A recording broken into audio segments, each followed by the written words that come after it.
తెలంగాణలో ముగిసిన రాష్ట్రపతి ద్రౌపది ముర్ము పర్యటన. ఢిల్లీకి ప్రత్యేక విమానంలో బయలుదేరిన రాష్ట్రపతి ముర్ము.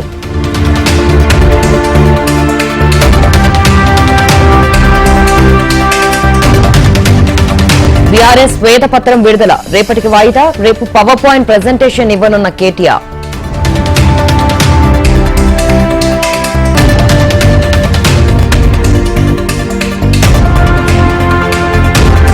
పివి జ్ఞానభూమి వద్ద మాజీ ప్రధాని పివి నరసింహారావు వర్ధంతి. నివాళులర్పించిన ముఖ్యమంత్రి రేవంత్ రెడ్డి, మంత్రులు.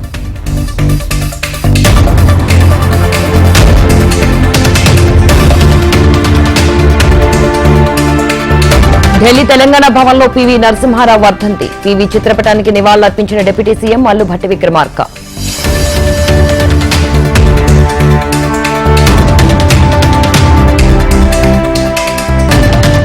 హైదరాబాద్ గాంధీ భవన్లో పివి నరసింహారావు వర్ధంతి. చిత్రపటానికి నివాళులర్పించిన టీపీసీసీ వర్కింగ్ ప్రెసిడెంట్ మహేష్.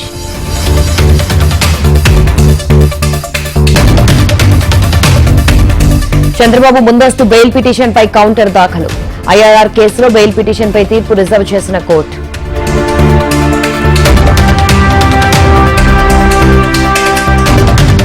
నేడు జరగాల్సిన టీపీసీసీ కార్యవర్గ భేటీ వాయిదా. రేపు సీఎం రేవంత్ అధ్యక్షతన కొనసాగనున్న భేటీ.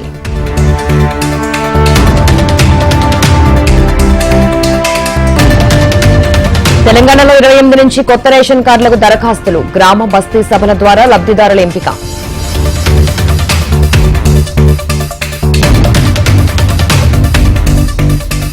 భారత్లో మళ్లీ కలవరపెడుతోన్న కరోనా కేసులు. 752 పాజిటివ్ కేసులు నమోదు. నిన్నొక్కరోజే 4 మృతి.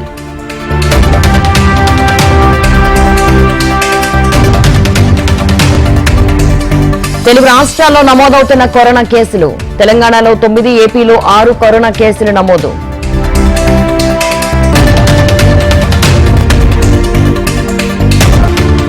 భక్తులకు ఉత్తర ద్వార దర్శనమిచ్చిన లక్ష్మీ నరసింహస్వామి. ముక్కోటి ఏకాదశి సందర్భంగా యాదాద్రిలో పోటెత్తిన భక్తులు.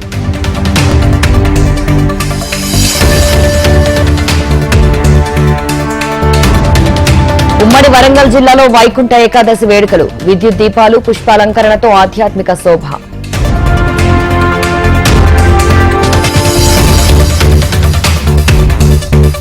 సిద్దిపేట జిల్లా మోహినీపుర వెంకటేశ్వర స్వామి ఆలయంలో భక్తుల రద్దీ. స్వామివారిని దర్శించుకున్న సిద్దిపేట ఎమ్మెల్యే, మాజీ మంత్రి హరీష్ రావు.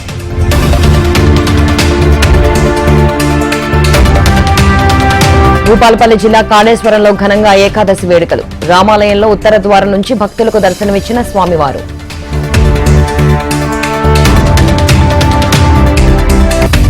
తిరుమల శ్రీవారి ఆలయానికి క్యూ కడుతున్న ప్రముఖులు. వీఐపీలకు కల్పించిన దర్శన సమయంలో శ్రీవారి దర్శనం.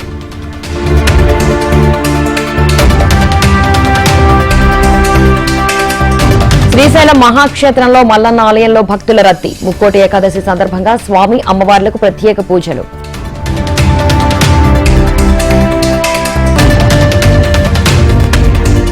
రామతీర్థం కోదండరామస్వామి ఆలయంలో ముక్కోటి ఏకాదశి. ఉత్తర ద్వారం నుంచి భక్తులకు దర్శన భాగ్యం కల్పించిన అర్చకులు.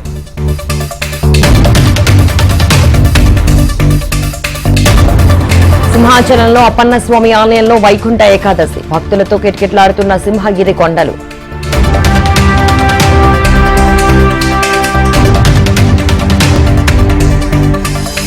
కర్నూలు అహోబిలం నరసింహస్వామి క్షేత్రంలో వైకుంఠ ఏకాదశి. ఉత్తర ద్వారంలో కొలువైన విష్ణుమూర్తి దర్శనానికి భక్తుల బారులు.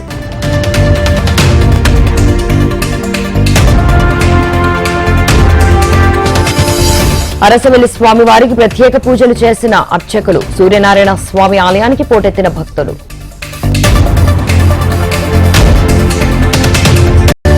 సీఎం అరవింద్ కేజ్రీవాల్ కు మరోసారి ఈడీ సమన్లు జారీ. జనవరి 3న విచారణకు హాజరు కావాలని ఆదేశం.